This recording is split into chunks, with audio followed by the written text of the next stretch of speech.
están? Bienvenidos y bienvenidas a una nueva edición de nuestro programa Entre Nos, aquí a través de las pantallas de INET Televisión. Hoy vamos a conversar con el juez del Tribunal Oral en lo Penal de acá de Osorno, don Edmundo Moller, quien ha aceptado muy gratamente venir a visitarnos acá a nuestro programa. ¿Cómo está? Muy bien, muchas gracias. Efectivamente un agrado.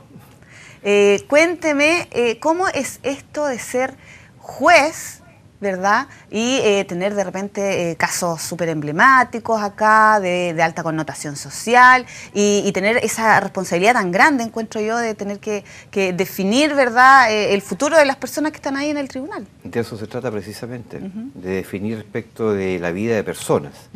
Y por lo tanto es una responsabilidad como todas las profesiones encierran, ¿no es cierto?, que se hace con rigor, con dedicación y, bueno, con una disciplina aprendida y con una práctica también asumida.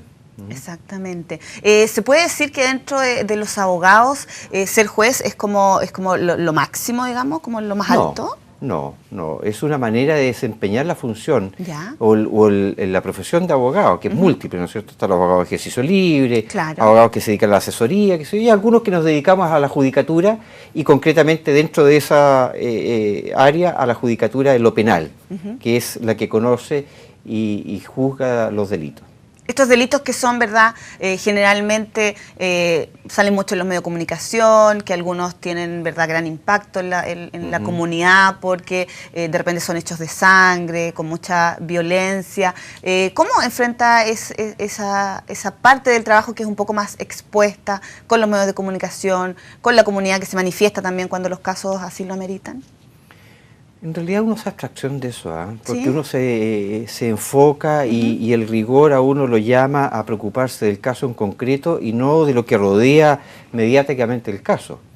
Un delito es una herida en la sociedad y nuestra función es tratar de repararla con las herramientas que tenemos, que es la ley, no con criterios personalísimos. Claro. Y por lo tanto es una disciplina rigurosa la que implica ejercer la abogacía en esta faceta de la judicatura. Sin embargo, en estos juicios en el Tribunal Oral en lo Penal, muchas veces son tres jueces, ¿verdad?, los que tienen que definir la culpabilidad, la inocencia y las condenas también de las personas que están ahí. Y de repente uno como espectador, digamos, ve que hay juicios en los que los votos son divididos. Así es. Entonces, claro, usted dice, nosotros tenemos que aplicar la ley, la judicatura, pero hay criterios personales también, ¿o no? Más que criterios personales es la apreciación que se hace de la ley.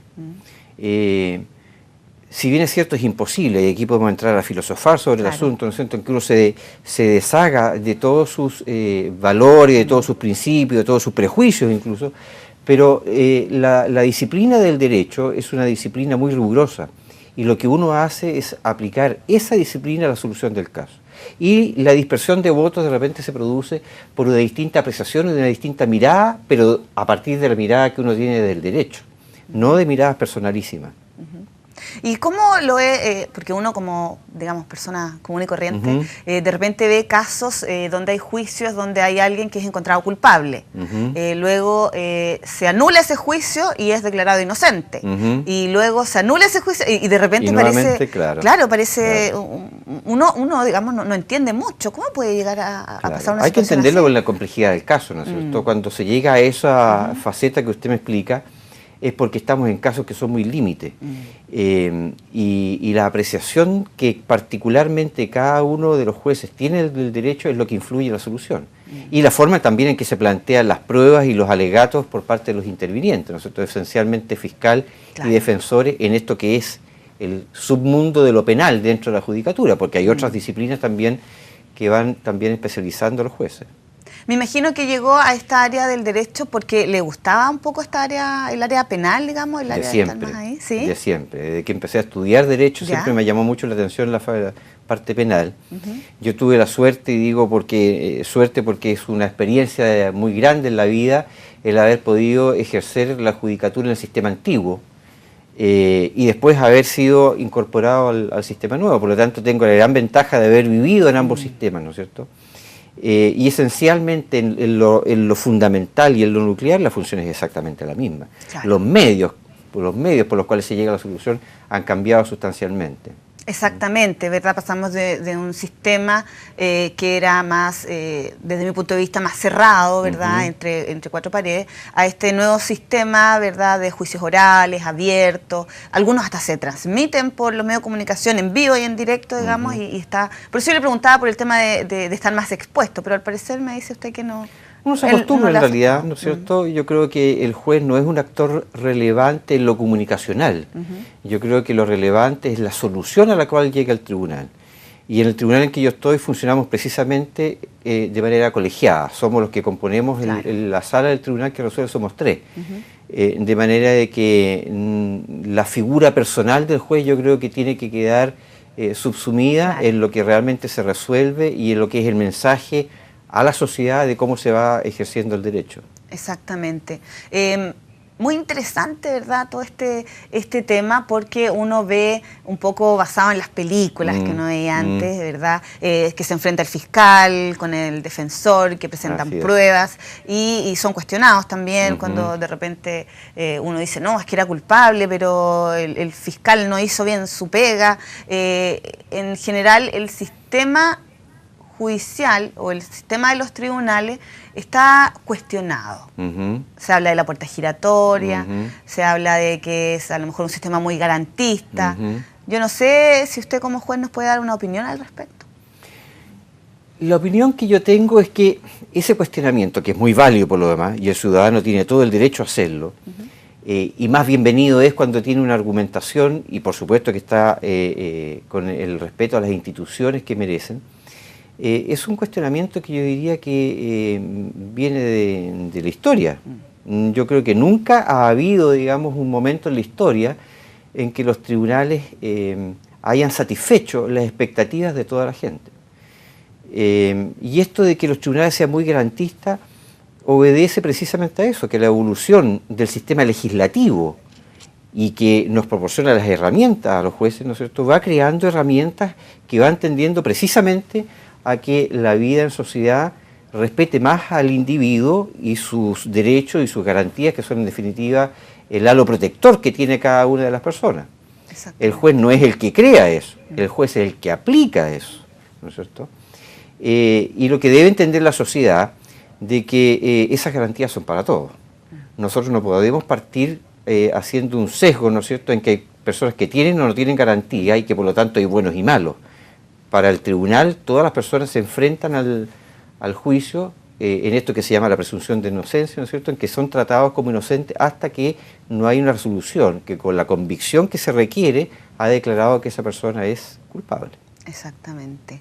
Un tema interesante y se puede debatir. Es un inmenso tema, es un inmenso tema, pero lo que debe entender la ciudadanía es que no solamente hay que opinar a partir de la apreciación inicial que se tiene, sino que debe hacer un esfuerzo en entender y comprender que esto es un sistema complejo y que no se basa precisamente en la arbitrariedad, sino que por el contrario, lo que elimina y lo que evita a toda costa, ¿no es cierto?, y la evolución del derecho ha tenido toda una dedicación a eso, a eliminar la arbitrariedad y buscar una manera de enjuiciamiento que sea igual para todos.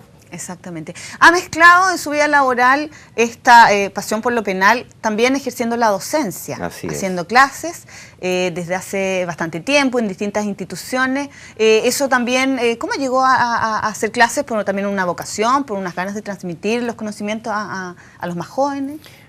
Como muchas cosas suceden en la vida, ¿no es cierto? Por una casualidad, por una gentil invitación en realidad, que hizo que pudiera incursionar en un área que es tan apasionante, que es ir contribuyendo a formar a jóvenes profesionales. Yo comencé cuando llegué a Osorno a hacer clases en la Universidad de los Lagos, después llegó la San Sebastián, me fui a esa universidad y ahí he ido siempre en esta aventura exquisita de poder compartir con colegas en la formación de otros futuros colegas. Exactamente. ¿Y cómo es como profesor? Eso habría que preguntarse a los alumnos. Espero que al menos razonablemente bueno. Pero, ¿se puede uno sacar 7 con el profesor Moller? Sí, sí se puede. Sí se puede. Ya. Vamos ahí a averiguar cómo lo valoran los alumnos. Pero interesante, porque en el fondo está metido en estos dos mundos, digamos, que son un poco distintos. Son muy distintos, porque uno en el ejercicio de la judicatura se aboca a un caso puntual, ¿no es cierto?, muy limitado, y en la docencia uno lo que tiene que hacer es abrir el conocimiento y profundizar en la institución completa, no solamente en la solución del caso puntual. Entonces, son muy complementarias, muy enriquecedoras para quien habla, y es una sensación muy exquisita, digamos, tener el reconocimiento también de alumnos que van agradeciendo el esfuerzo que uno hace. Exactamente. ¿Hay, desde el punto de vista de la docencia, un interés mayor hoy en día por la carrera de Derecho en vista, ¿verdad?, de todas las opciones que se han abierto con la reforma procesal? Sí, yo diría que ha habido una llegada a la gente, digamos, con esto de que comunicacionalmente es más cercano a la gente el cómo se hacen los juicios, y llama mucho la atención, entendiendo que, por favor, que la función del abogado no se limita solamente a los juicios, ni menos exclusivamente a los juicios de lo penal, a lo mejor es lo que más llama la atención. Claro. Pero eso ha impactado mucho a la gente y ha tenido mucho interés en conocer, ya sea como alumno o ya sea personas que van a visitar el tribunal y que van como público a los juicios, ¿no es cierto? Exactamente. Ser abogado, hoy en día veíamos, ¿verdad?, que tiene una amplitud de funciones. Así es. Asesorías a empresas. Así es. Incluso hemos visto abogados que tienen nichos en la televisión. Sí. En programas, Sí. ¿verdad? Esto como donde el derecho de alguna forma se ha tratado de acercar a la gente común y corriente. Que es muy importante esa función. Que de repente no entendemos mucho porque los abogados tienden a hablar en un lenguaje que es un poco diferente al que uno utiliza normalmente. ¿Tiene una opinión respecto a esos programas? Claro, bueno, toda profesión yo creo que tiene un lenguaje, una manera de comunicarse, ¿no es cierto?, que es muy propia de esa disciplina. Y eso no escapa a la abogacía, ¿no es cierto? Pero es muy importante lo que usted dice, que los abogados hagamos un puente y tratemos de decodificar esto para que la gente vaya entendiendo los procesos y vaya entendiendo la razón, más allá de la intención o propósito que cada ciudadano espera de la judicatura o del ejercicio de la abogacía. Hay toda una función ahí y hay toda una preocupación por parte de la disciplina del derecho para abordar ese tema. No, además que al parecer estos programas, ¿verdad?, de jueces, entre comillas, en televisión, tienen mucha sintonía. Así es. Y uno ve, ¿verdad?, de repente problemas, entre comillas, como domésticos, pero que influyen mucho en la vida de las personas. Pero claro que El tema de las herencias, claro por que ejemplo. sí. Si lo que influye no es lo dramático, lo que influye son cosas del día a día. Claro. Lo digo sin soberbia, el derecho lo cubre todo. Sí, pues. Yo puedo hacer un desafío a quien quiera ponerse en alguna situación que no esté cubierta por el derecho y no la va a encontrar. Desde que nos levantamos en la mañana, prendemos la luz, hay un contrato de arrendamiento de prestación de servicios con la compañía, ¿no es cierto? Uno cierra la puerta y ese es nuestro sentido de intimidad y por lo tanto ahí solamente puedo entrar yo o a quienes dejo entrar, propiedad privada. Tomo un bus para irme al trabajo, contrato de transporte, bueno, y así sigue todo el día y todo está cubierto por el derecho. Y por eso es que es muy importante que la gente también tenga la disposición a entender aquellas cosas que de repente no son fáciles de entender, pero que nos cubren necesaria y obligatoriamente. El derecho tiene la particularidad precisamente de ser una disciplina que se impone, si no por la razón, por la fuerza. Como nuestro escudo. Tal cual, tal cual. Así debe ser nuestro emblema patrio. Pensando en lo que decía, ¿verdad?, de que nuestra vida se cruza o se entrecruza, ¿verdad?, con todo lo del derecho, uno de repente con este tema que está tan en boga de los derechos de los consumidores, uno se lo pasa firmando contratos, pues. Así es. Y no le da como la importancia que ello requiere. Así es. Cuando uno, por ejemplo, toma un préstamo o algún tipo de acción con casas comerciales, uno siempre firma, ¿verdad?, pero no lee el contrato y después lamentablemente se encuentra con situaciones complejas. Claro. Desde el punto de vista suyo como juez, como abogado, yo encuentro que es un poco difícil que uno pueda leer, no sé, por 5 o 6 páginas de un contrato y más aún comprender todo lo que eso implica. Y es la segunda parte compleja de eso. Exactamente. Primero, darse el tiempo y segundo, entender los alcances que eso puede tener, porque desde el punto de vista del léxico uno puede entenderlo. Exactamente. Pero los alcances y lo que encierra y envuelve todo eso puede ser complejo.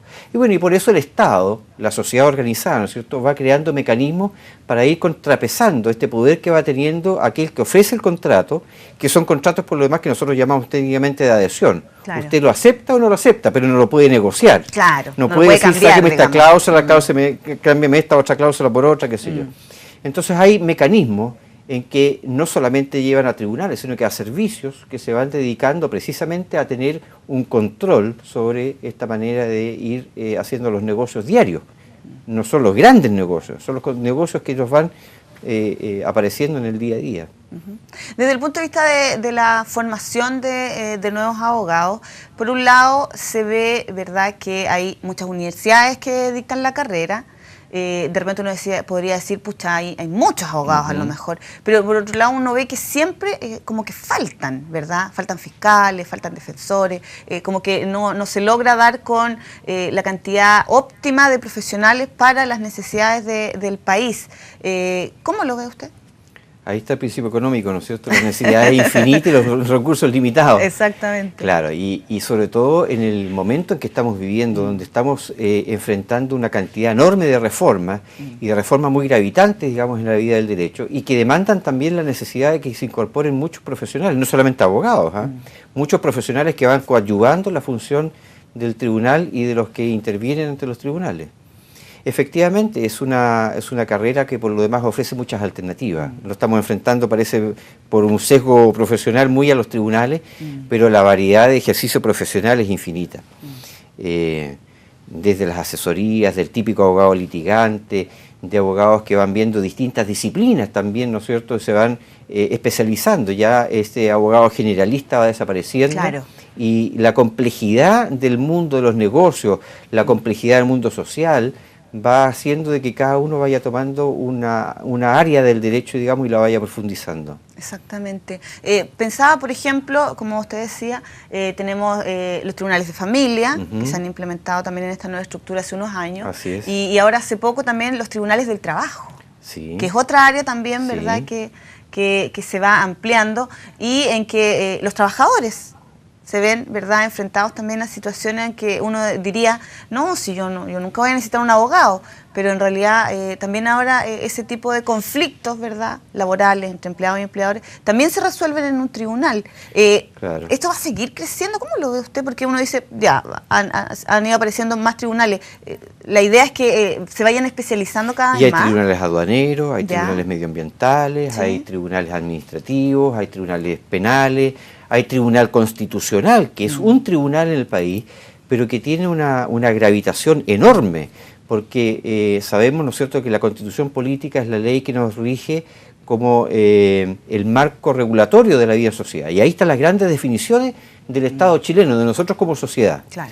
Y cuando hay conflictos en torno a eso, se puede recurrir al Tribunal Constitucional, que es en definitiva el que va haciendo carne, llamémoslo así, ¿no es cierto?, de esta norma tan fundamental. Entonces hay muchas especialidades que van enfrentando las distintas aristas de conflicto y que en definitiva todas ellas tienden precisamente a la solución de este conflicto. Bueno, es lo que todos esperamos cuando estamos en una situación, ¿verdad? Es lo que todos deseamos. Claro, ahí dificultosa, digamos, pero como dicen, nadie quisiera necesitar un abogado, pero pucha, no que está bueno. En el gusto de cada uno, ¿no? Pero pucha, que bueno cuando uno tiene al abogado ahí al lado, ¿verdad? Para ayudarlo a enfrentar esta Y por eso situación. que un área muy también explorada últimamente es el abogado asesor. Generalmente antes se hacían los negocios, ¿no es cierto?, y cuando había un conflicto intervenía el abogado, pero ahora también está el abogado que interviene en la generación del negocio para prever y evitar conflictos. Sí, digamos, acompaña ya en todo el proceso, digamos, a las personas y también a las instituciones. Para prevenir y no llegar cuando el conflicto ya está desatado. Ya está desatado. Hemos llegado a la primera parte de la conversación de hoy día en Mundo, así que nos vamos a separar unos minutos para ir a una pausa comercial y continuar luego con esta entretenida conversación hoy con Edmundo Moller, juez y también profesor que vive acá en la ciudad de Osorno. Nos separamos unos segundos y ya seguimos con nuestro programa.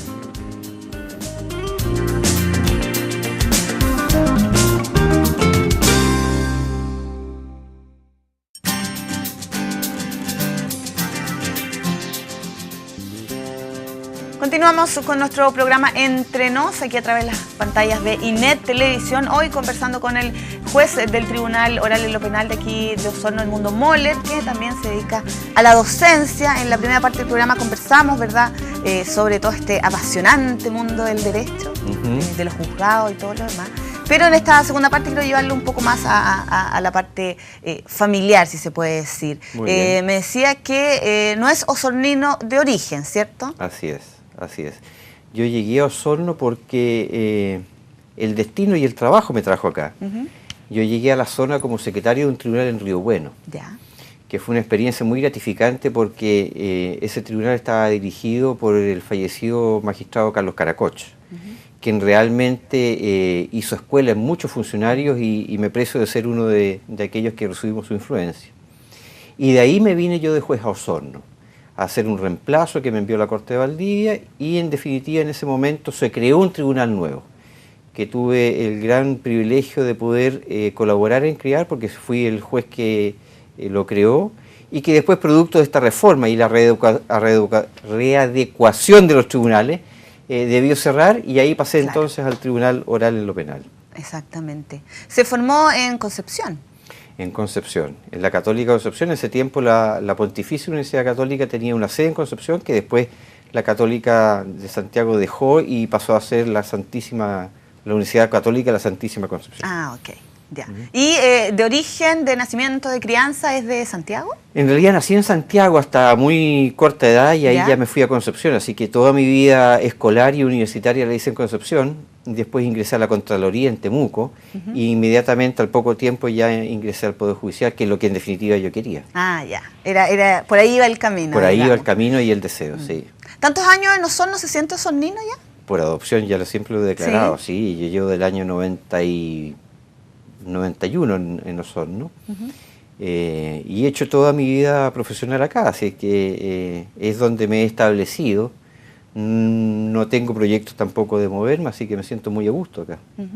¿Qué es lo que más valora de esta ciudad, que de repente para muchos es media fome, media como muy chiquitita? Eso me llama la atención, ¿eh? El osornino es poco cariñoso, ¿Sí? El osornino de nacimiento es poco cariñoso con su ciudad. Sí. Y la maltrata, dice que el Osorno es fome, que es apático. Yo creo que eso está en uno, no está en la ciudad. Cierto. La personalidad que tenga la ciudad es la personalidad que los habitantes de ella le imprimimos. Y a mí no me parece una ciudad fome ni chiquitita, me parece una ciudad de un porte muy adecuado, donde uno puede vivir cómodamente, donde tiene todo lo que uno necesita en el día a día, y de fome no lo encuentro nada, tiene lugares y personas encantadoras.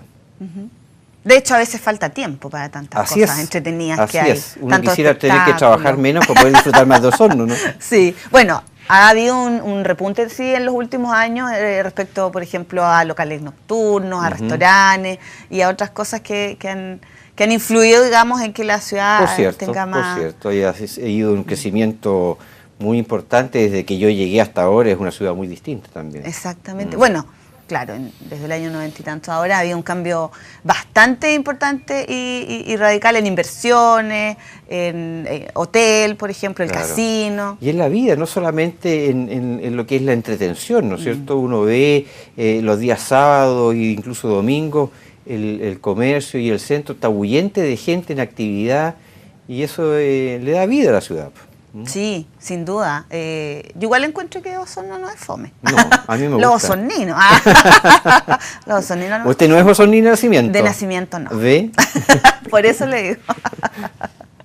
Teniendo tantos lugares lindos, ¿verdad? Acá en nuestra zona, ¿hay alguno que le guste más visitar a lo mejor? La cordillera. ¿Sí? La cordillera. Me encanta la cordillera, ir a los lagos, salir, aunque sea dar una vuelta en auto al campo, eso ya es un momento agradable y de relajo, es muy bonito.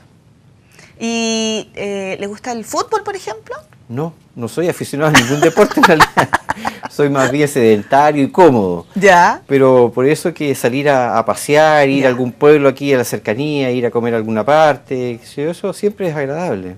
Sí, es muy linda nuestra zona en realidad. Muy privilegiada, muy privilegiada. Sí, sí, muy bien. Bueno, osornino por adopción, entonces. Así es. Y muy entretenido. Y muy entretenido, muy a gusto acá.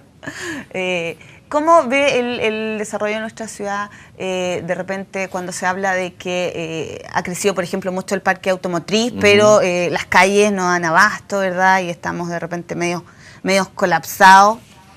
Complejo, pero no hay mucho tampoco cómo poder ordenar eso y evitarlo, más allá que apelar primero a la buena voluntad de la gente, ¿no es cierto? Que el comportamiento que nosotros tengamos como automovilistas, como peatones, sea un comportamiento que también piense en los demás, no solamente en las necesidades de uno. Yo creo que todo eso ha pasado en todas las ciudades, ¿no es cierto? En todas hay el parque automotriz y la cantidad de habitantes también, que hay mucho más gente que emigra a las ciudades, las va llenando rápidamente, y el crecimiento de la ciudad o la implementación de nuevas vías en la ciudad no va con la velocidad que uno pudiera desear. Pero eso, hay que adaptarse a eso, es la realidad.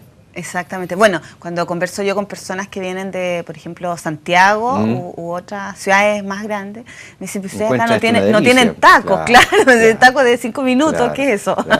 No es nada. Pero y uno se enoja porque tiene que estacionarse a 2 cuadras de donde va. Claro, por eso que es una cosa de voluntad también y cómo uno se enfrenta a esa realidad. Exactamente. Desde el punto de vista de esto mismo que estamos hablando, ¿verdad? Del desarrollo, ahora no sé si tan enfocado en el ámbito a lo mejor de infraestructura, ¿cómo ve usted a Osorno? Porque antes había muy poca inversión, ¿verdad? En el último tiempo ha habido más inversión pública, privada también. ¿Ve a Osorno como en una etapa pujante? Sí. Uno ve a Osorno como una ciudad en crecimiento, pero yo creo que eso no se puede medir solamente por la inversión. Ese es un factor. Yo creo que es muy importante el ambiente, el ánimo que impera en la ciudadanía. Eso también es un índice y un factor que nos va mostrando cómo se va desenvolviendo una sociedad. Y en Osorno, lo que conversábamos recién, ¿no es cierto? Uno ve actividad, ve a la gente motivada, preocupada de la ciudad y su entorno. Eso también demuestra un compromiso y una muestra también de actitud de crecimiento. Bueno, antes también como que uno no tenía las opciones de quedarse a estudiar acá, por ejemplo. Muchos jóvenes tenían que emigrar a otros lugares y eso también ha significado un cambio en la comunidad, ¿verdad? Tener más centros de formación superior. Así es. Uno ve centros de formación técnica, universidades que son alternativas, y que ya los jóvenes no tienen que pensar en emigrar, y de los que emigraban muchas veces ya no volvían, sino que ya se quedan en Osorno. Y eso también atrae desde otras ciudades más pequeñas gente que va complementando eso acá en Osorno. Exactamente. Se habla, volviendo al ámbito más del trabajo, que de repente los tribunales están colapsados, ¿verdad? Que cada fiscal tiene una gran cantidad de causas. ¿Eso influye también en el trabajo de ustedes como jueces, en el sentido de que tengan, por ejemplo, que resolver muchos juicios? Claro, porque en realidad esto forma parte de un esquema complejo, ¿no es cierto? Todos intervenimos en algún momento en solucionar las causas, y la demanda es cada vez creciente. Pero yo también pienso que eso no es un tema fácil de solucionar, y no veo realidades en otros países en que también los intervinientes nos tengan una carga de trabajo importante. La demanda de la ciudadanía por la solución de conflictos siempre es muy grande, y yo creo que siempre va más adelante de lo que el Estado puede proporcionar como medios para ello. Entonces, ¿no se ve a mediano plazo que pueda llegar, digamos, a una media, por decirlo de alguna manera? ¿Que no haya esta sobrecarga? La media significaría o que aumentan la disposición de profesionales para enfrentar eso, o que bajan la demanda de necesidad de la ciudadanía en solución de conflictos. Eso no lo veo como viable, eso va siempre creciendo. Y lo otro es poner más profesionales a disposición. Sí, porque cuando vemos de repente en los medios que los fiscales tienen, no sé, 1000 causas al año, en realidad uno ve la cifra como bien impactante, porque no es solamente tener 1000 carpetas, sino que cada carpeta es una situación, ¿verdad?, donde hubo un delito, donde hubo una situación que supone que ellos tienen que investigar. A lo mejor no hubo un delito, ¿no es cierto?, pero sí hubo algo que demandó que interviniera el sistema para precisamente llegar a determinar si hubo o no delito. Sí, no todas las denuncias llegan a... No todas las denuncias, porque no todas constituyen delito, o no todas aquellas que, pudiendo ser delito, pueden llegar a atribuirle la responsabilidad a alguna persona. Este sistema de... No manejo el lenguaje, pero este sistema de repente de llegar a acuerdos previos a llegar a un juicio, ¿es una forma quizás de resolver en una instancia más simple alguno de estos conflictos? El propósito de eso es hacer una selección, ¿no es cierto? ¿Ya? El Estado, cualquier Estado, lo que hace es una oferta de persecución. Establece cuáles son las conductas que van a constituir delito y ofrece que va a tratar de perseguirlas todas. Pero eso es un imposible en todas partes. Entonces se tiene que hacer una selección para ir privilegiando aquellas cosas que necesitan más atención y aquellas cosas que se pueden solucionar en estados anteriores. Hay que buscar una salida alternativa, se llama eso, ¿no es cierto?, que pueda traer conformidad y solución a quienes se han visto afectados sin necesidad de poner toda la secuela del sistema en movimiento, para dejar precisamente esos recursos enfrentados a aquellas cosas que son más conflictivas y que tienen menos disposición de solución por parte de las partes. Exactamente. Ahí de repente, claro, como conversábamos delante, es tan complejo, entonces cuando hay casos más mediáticos, la opinión pública, los medios de comunicación también tienden a relevar algunos casos que tienen más ruido, digamos, como casos no que sé, llevan la atención. Claro, ¿no es que de cierto? repente uno ve y dice, pucha, si hubo de repente una muerte de alguien en un accidente y no va a haber pena de cárcel, uno no se lo explica mucho, pero ahí es donde están la norma, digamos, la ley que tiene estos estándares también, ¿cierto? Y lo que pasa también de que hay que entender de que quien reacciona es quien está dolido con lo que ha sucedido, ¿no es cierto? Entonces también reacciona no solamente a partir de lo que se espera como una cuestión normativa, sino que a partir también de las emociones. Y eso es muy comprensible que así sea. Pero no todo tampoco podemos llegar a solucionarlo con cárcel. Esa no es la única solución. Habrá que tener una proporcionalidad entre cómo sancionamos al individuo versus lo que el individuo ha hecho como cuestión culpable de su parte. Exactamente. ¿Cuál es su percepción respecto a esto que está, entre comillas, como de moda, que es la reinserción o la rehabilitación de las personas que están en la cárcel? Porque desde mi punto de vista, por ejemplo, claro, que esté 5 o 10 años en la cárcel puede significar que esa persona cumple la condena por lo que hizo, pero qué importante sería que esa persona cuando salga de la cárcel pueda hacer algo distinto a lo que hacía antes, digamos. Sería lo ideal, ¿no? Sí. Pero es un tema muy complejo y tampoco es un tema que tenga solución pacífica. De partida eso significa que como sociedad tenemos que definir primero para qué le vamos a imponer la pena a un sujeto que es responsable de una conducta prohibida. Claro. Y cuando tenemos definido para qué o cuál es el sentido de la pena, en un sentido no solamente normativo, sino que filosófico, valórico, ¿no es cierto?, vamos a poder implementar aquello que sea necesario para lograr ese objetivo. Si nosotros pensamos que la pena tiene como un propósito fundamental la rehabilitación, debemos hacer que mientras la persona cumpla la pena, tenga a su disposición aquello necesario para que se pueda rehabilitar, porque esto no se va a producir espontáneamente. No, por supuesto, claro. Entonces eso es una definición que yo creo que hay que tener con mucha claridad, y no la veo con tanta claridad, al menos en la ciudadanía. Además que cuando uno ve de repente sociedades más evolucionadas, digamos, en el tiempo, que tienen más historia, al parecer tampoco se ha logrado llegar a ese fin, digamos. Y esto también va mutando, porque cuando se va viendo que un mecanismo no funciona, van buscando otro mecanismo y entonces ya no es la resocialización o la rehabilitación, sino que es una pena retributiva en que el Estado asigna e impone una pena como... simplemente como sanción, ¿no es cierto? Como producir un mal a quien ha causado un mal. Pero yo creo que lo fundamental, más que hablar de la rehabilitación, es hablar de la habilitación. Nosotros podemos pensar en rehabilitar a alguien, es en volver a habilitar a quien estaba habilitado. Claro. Por lo tanto, lo que debemos tener muy claro es cómo habilitamos, cómo enseñamos, cómo preparamos a nuestros jóvenes para que sean ciudadanos y no tener que preocuparnos de ellos cuando han cometido un delito, sino que preocuparnos de que no lleguen al estado de cometer infracciones o malas conductas. Ese es un muy buen punto. Bueno, ahí se cruza con el tema de la educación, de las oportunidades. Absolutamente. Piensa usted que históricamente, cuando no existía un Ministerio de Justicia independiente, el Ministerio estaba para Justicia y Educación. Ah, sí. Si uno revisa nuestra historia patria, en los tiempos del 1800, comienzo de 1900, el ministerio era Ministerio de Justicia y Educación. Y después por cuestión disciplinaria y especialidad se fueron separando porque cada vez es más complejo esto, ¿no es cierto? Pero eso ya le está dando a usted el índice de que una cosa lleva a la otra. Sin duda. Sin duda. Bueno, hoy en día está en discusión también el tema de la educación, digamos, y sin duda todos, yo creo que educación concordamos. No solamente como instrucción, sino que la educación, ¿no es cierto?, como habilitación de un ser social. Y eso no le corresponde solamente al mecanismo formal de educación, a los colegios, sino que nos corresponde también a todos, a la familia e incluso a los desconocidos. cómo uno se comporta en la calle ya va siendo también un indicativo para que otros se vayan comportando de la misma manera. Entonces es una sinergia, es una manera, digamos, en que todos, consciente o inconscientemente, contribuimos a eso. Y yo creo que debemos hacerlo de manera más consciente que inconsciente. O sea, claro, sin duda. Sobre todo cuando se dice que uno educa con sus acciones principalmente, más que con el discurso. Así es. Entonces, claro, así es. le pedimos a... No se trata simplemente de estar instruyendo o estar dando directrices, sino que estar también en ser ejemplo de conducta.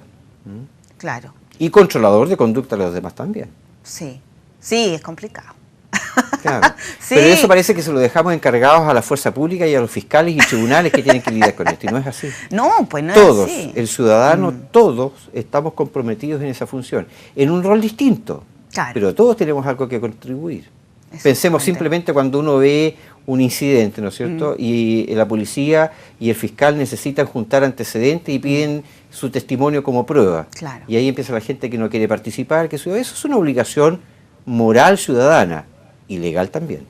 Pero, por ejemplo, ¿yo voluntariamente puedo ser testigo o me pueden obligar a ser testigo? No, es una obligación legal.